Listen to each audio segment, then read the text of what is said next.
tasty breakfast.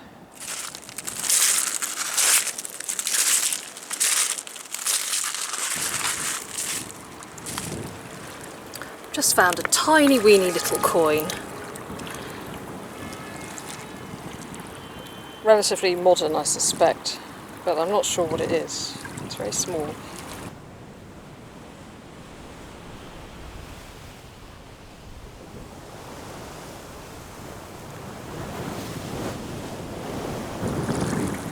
To take that home and look at it under the microscope. Not the microscope, the magnifying glass.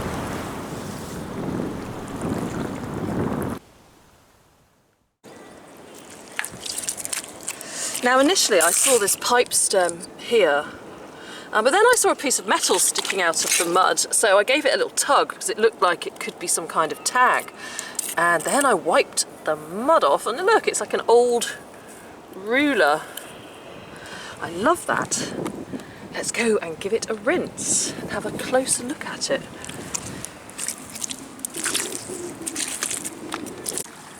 Okay, here I am at the water's edge, so I'm gonna give it a little rubbing. Yes, look, that's nice.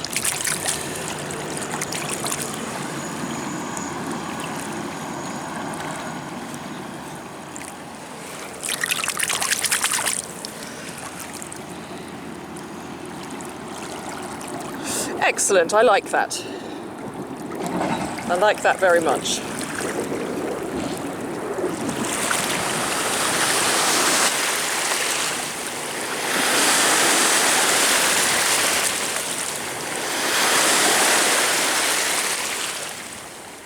Well, we might just have a little pipe here. Let's have a look. Can you spot the stem? There it is. Now, is there a bowl on the end? Will this be the first pipe extraction of 2021? It's looking hopeful, you know. There we are. Let's give it a little tug. And out it comes! Yay! Officially the first pipe extraction of 2021. And it's a nice 19th century plain pipe, and it might have initials on the heel. It's black at the moment because it's just come out of the mud, but that will fade to a nice creamy colour very shortly. Welcome to the world, little pipe.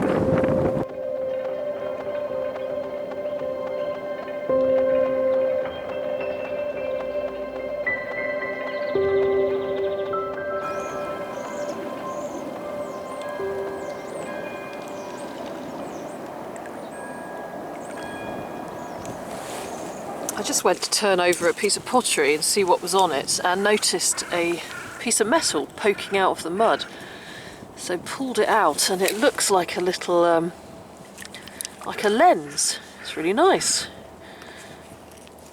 Isn't that great? Look at that. I love that.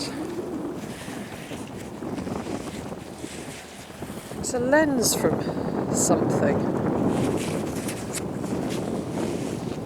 It's not broken. Isn't that incredible?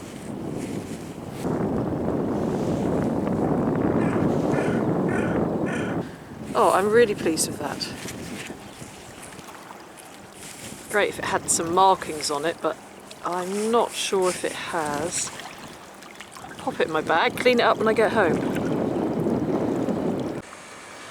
I've just seen this really lovely ore which is washed up here. I love the colour of it. Look at it, it's so tempting to take it home.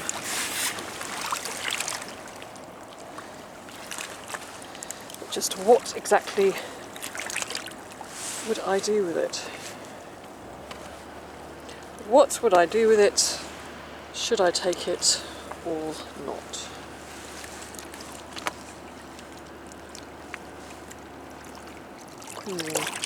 That is the question. I'm really not sure.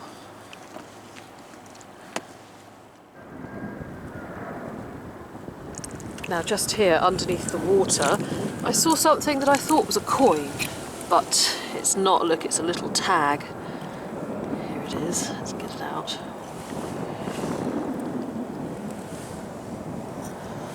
There it is. Let's see what it's got on it.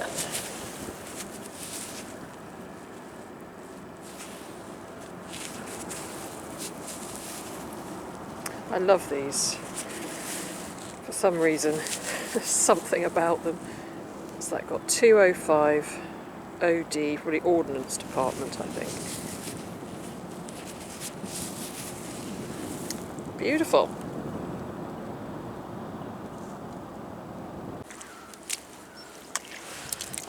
The tide's on the way up. I'm just having a little look around here. I noticed this piece of lead poking out, and I can see that it does have some lettering on it actually, but I really don't want to touch it too much and get my hands cold. But I'm going to put it in my bag again, and yeah, you can just see just down there, you see some lettering on it. I always like to explore the lettering on these old bits of lead, so I shall put it in my bag and wash it at home again and see if there's anything on it. So we've got a few things to investigate when we get back. I'm not thinking that they're going to be groundbreakingly exciting, but it's something to look forward to, isn't it?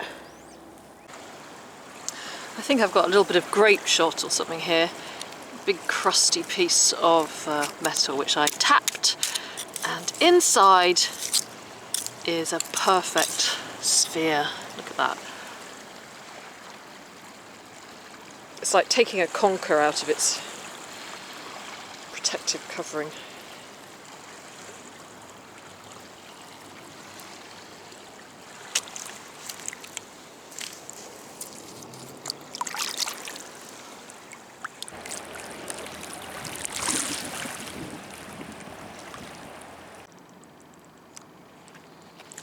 Oh, now just down here is a bottle which looks quite nice. I don't know if it's a modern one. I don't think so.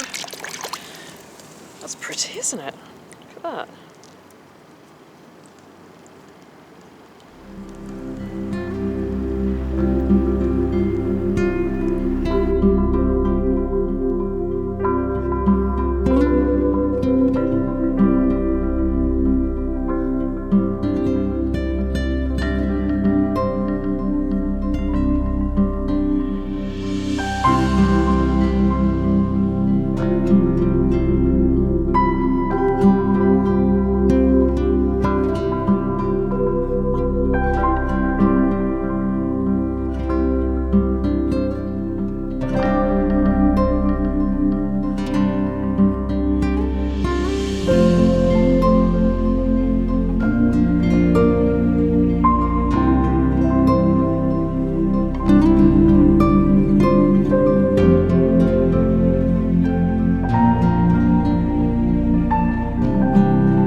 Thank you very much for watching, and I hope that your 2021 is off to a really good start and that the new year is going well for you, despite the fact that many of us have found ourselves back in this lockdown situation again. I hope that you're all keeping healthy and well and happy.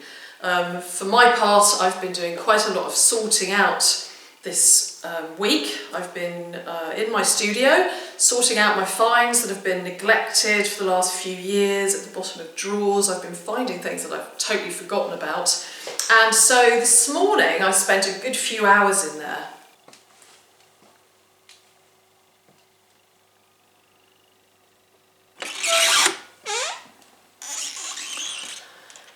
So here we are, my go-to happy place and my go-to messy place, and it looks as if the tide has gone down in my studio here because I'm using this lockdown to sort through my finds, and I've got a really big accumulation of objects which I've collected, some of them well over 10 years ago, and it's brilliant to rediscover them So there's a lot that you won't have seen because I only started making YouTube videos a few years ago. And it's very exciting as I'm going through rediscovering objects that I'd forgotten about and deciding how I'm going to put them into some kind of order. Now here we've got lots of pipe stems with the makers' names on, which need to be researched. I'm sorting out my buttons. Got a lovely pot of buttons here, very satisfying, very heavy. I'm sure there's some brilliant ones in there that I've forgotten about. And several with the tailor names and the shop names. So I've started to go through them one by one. And my favourite button is in here. Where is it? Oh, it's here, this little one here. Now, it's a Millbank prison button from a Millbank prison guard from the mid-19th century probably. And as far as I know, I can't find any evidence of there being any other buttons from Millbank prison around. So I'd surely be interested if you know otherwise, if you can find any other Millbank prison buttons. I'd be really keen to know because I have searched and I can't find any. And it's amazing to think that it might be one of the only ones. Very happy with that. So I may need a slightly bigger case for my buttons. So many miscellaneous objects that end up in the Thames.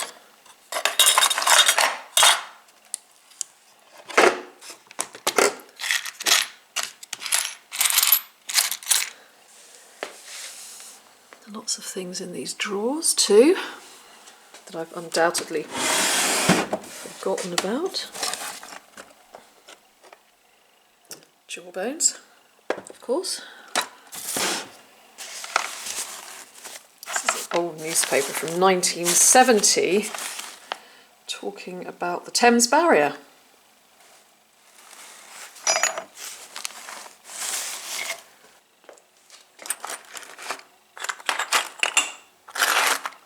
Some of these I did have in printer's trays and they were stuck down because back then I thought that was a good idea, but I've changed my mind on that because I think there's something really nice about picking an object up and holding it in your hand. I don't like it when things are stuck in printer's trays and you can't take them out. So I'm going through a process of removing things from frames and printer's trays. Got lots of coins to clean and I've lined up a few here that I'm going to put into my electrolysis kit briefly and see if I can clean them off. But there's so many others in here that I need to clean too, but those ones I'm going to start with. And I've got one here which I think is American. I'm not sure, and I'm hoping a little zap in the electrolysis kit will reveal that to us, so we'll find out about that shortly. And I've found things that I'd forgotten I found, and it also occurred to me how many objects and coins and little bits and pieces, I've got buttons as well, that come from different countries. There's all sorts of things, so I'm going to sort through some of these finds and pick out a few to show you that you haven't seen before. So I'm happy to tell you that I'm making pretty good progress, and I've got a nice little handful of finds here that I thought I could show you, which are related to military and foreign finds, and there's a reason for that, which will be explained at the end. But first of all, I'll do a quick little roundup of some of the objects which featured in today's video. The observant people amongst you will have noticed that I did indeed bring the oar home with me. I'm not quite sure what I'm going to do with it yet. I could maybe make a railing or something, I don't know, but something told me to give this oar a home, so here he is with me now. Thor the Oar, I thought I could call him. Awesome Thor the Oar. Oops, he doesn't stand up very well. Right, so that's the oar. So this piece of metal here, which I found, which I got very excited about. Always good when you can get excited about an old discarded piece of metal with numbers on it. But what did it measure? That's what I'd like to know. What are the significance of the numbers or the numerals on this piece of metal? Do you know? If you do, please tell me. Oh, I have to lift this pipe up again here, because this is the first pipe extraction of 2021, and it's a lovely little pipe dating back to about 1840. It has initials on the spur here, T and S, and you can see where it's been smoked. It's slightly charred around the edge. It doesn't have tobacco residue in the bottom, but still, that is a lovely first extraction of 2021, so I'm very happy with that, and it will be joining my pipe collection. So that's the pipe. Now, I'm in love with this. It's just, I don't know if you can see that, look at it, it's so weird. I was looking at it in the mirror earlier on yesterday, and it's just so fun. Just a little strange though, isn't it? It's just, yeah, sorry about that. I've been playing with it this morning when I was in my studio procrastinating whilst I was tidying up. I sort of looked through it and realised I could see a huge version of my eye. So now I'm going to subject you all to it as well. Anyway, I don't know what it came from. Do you know? I don't know. It's almost like a magnifying glass, but it's incredible really that some of these objects survive for so long in the mud. I mean, this is completely intact. One more go on the eye. So if you know what that might have come from, please tell me. What else? So a couple of military related finds. There's lots of military related finds on the River Thames. A nice piece of grape shot here, which was used extensively in the 18th and 19th century. Something very satisfying about cracking open the casing and then finding this little perfect round ball inside. And then this little tag here, which is from the Ordnance Department.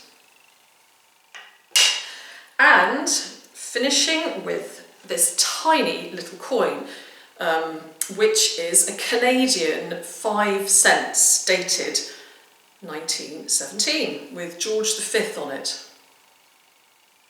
And indeed, as I discovered when I was going through my finds yesterday, I've got a lot of them from different countries, from all over the world in fact, and so I've picked up a little handful of these finds to show you, and I'm going to put them up on the screen now. So I've got a Louis Philippe 1844 5 francs here. I have got this little military button marked with Australian Commonwealth. I have got a 5 Pfennig from Germany, 1876. I have this Portuguese 10 rice, I think that's how you say it, from also 1736. It's quite hard to read the lettering on it. And it looks as if on the back it may have been used before for a brooch or something, because it's got something that looks as if it may have been a pin at one point. What else? Oh yes, I cleaned off the coin, which I thought was American, and indeed it was. It's not as old as I hoped. It is in fact an American coin, a 1 cent, dating back to 1982, but it's quite fun watching the electrolysis process work. I've got one find here which at the time I'm sure that I did learn what it was, but it was a few years ago and I've totally forgotten, and so I'm interested to see if anybody here can recognise it from the photograph and can tell me again or remind me what this is, because I really have no recollection, so thanks very much for that in advance. And I've saved this little artefact till last for a reason, because it relates to the United States. I do know that many of you watch from the United States, and so I'm sure you're going to be interested in this fascinating piece of history which I'm about to share with you. So This is, I believe, from the US Army Reserve, but I'm sure that some of you will be able to confirm that to me. When I found it in the river, I actually had no idea what it was, but of course I do know now that it's related to the US Army.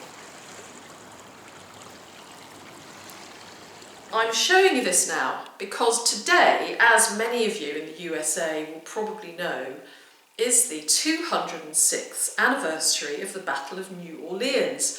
The British were very heavily defeated by the United States Army on the 8th of January 1815. And the reason I'm telling you this is because a good friend of mine called Thomas, thank you very much Thomas, passed over to me some letters which he found in a bin after a house clearance, and I've been looking at them, and remarkably one of these letters was written in 1815 and it relates to the 8th of January 206 years ago. And so my stepfather Peter kindly agreed to read it out. So here he is reading out this letter, which was written back in February of 1815 to the family of Lieutenant John Meyricke.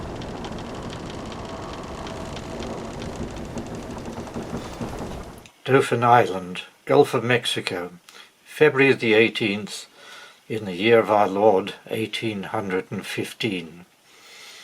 Sir, it is with the deepest regret I have to communicate to you the melancholy information of the death of your nephew, Lieutenant Meyricke, late of the 43rd Regiment and of my company, who died on board the frigate Gorgon, the 17th of last month, most sincerely lamented by his brother officers and all who knew him.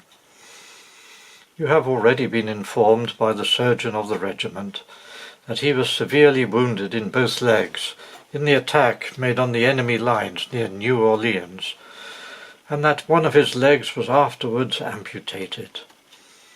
He appeared to be doing very well for some days after the amputation had taken place, and this induced him to determine on being taken aboard ship, though he had previously been advised to remain in the hands of the enemy.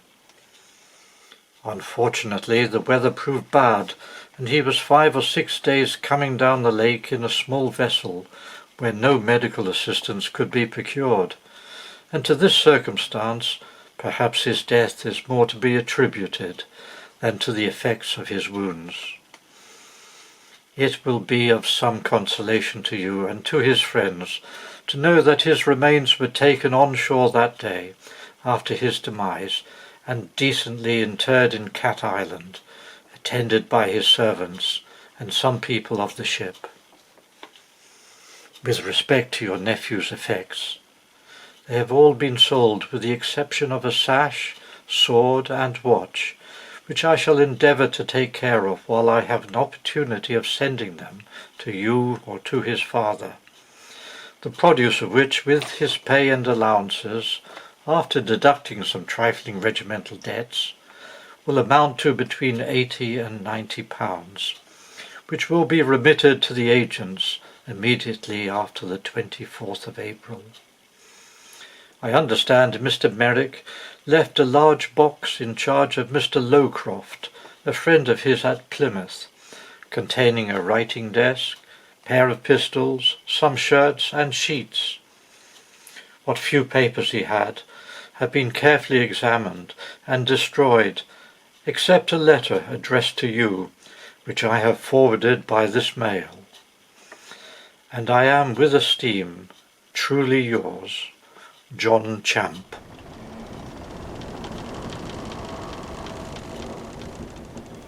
Thank you very much for reading that out, Peter, and I really hope you enjoyed listening to that, everybody. It's such a fascinating piece of history, and we are going to look to see if a military museum would be interested in showing these letters, because I really think that they're such a very important part of history, and they really just shouldn't be sitting around not being shared with other people. They're just amazing, and I suppose it's the beauty of letters, really. We just don't write that many letters now, so Having a letter that somebody wrote back in 1815 is just really very, very special. So, thank you again for watching. If you've got any information or comments about any of those finds, please put in the comments below. And also, I did put in my community page the other day that I am going to do a little video for the mini mudlarks amongst you. People aged between 2, 3 and 16, but I can consider older as well. I've been contacted quite frequently by youngsters who are really interested in mudlarking or collecting history, beachcombing, etc. And it's always amazing and to see people inspired to look for pieces of history, particularly the children. So I'm putting together a compilation video called Treasures in Lockdown of children doing roundups of their treasures that they found in the mud, on the beach, in the garden, in the forest. And so if you have a mini history hunter in your household and you'd like, or they would like to be involved, then I'll put a link in the description of this video and you can find out how to get involved. But basically you just need to send me a clip of no more than 3 minutes of your mini history hunter doing a roundup, and then I'm going to put them all together in a compilation to come out after January the 15th. So you have until January the 15th to send me a little clip. So I'm really looking forward to seeing as many treasures from young people as possible. So thanks again for watching, and I hope your week goes really well, and I look forward to seeing you again very soon.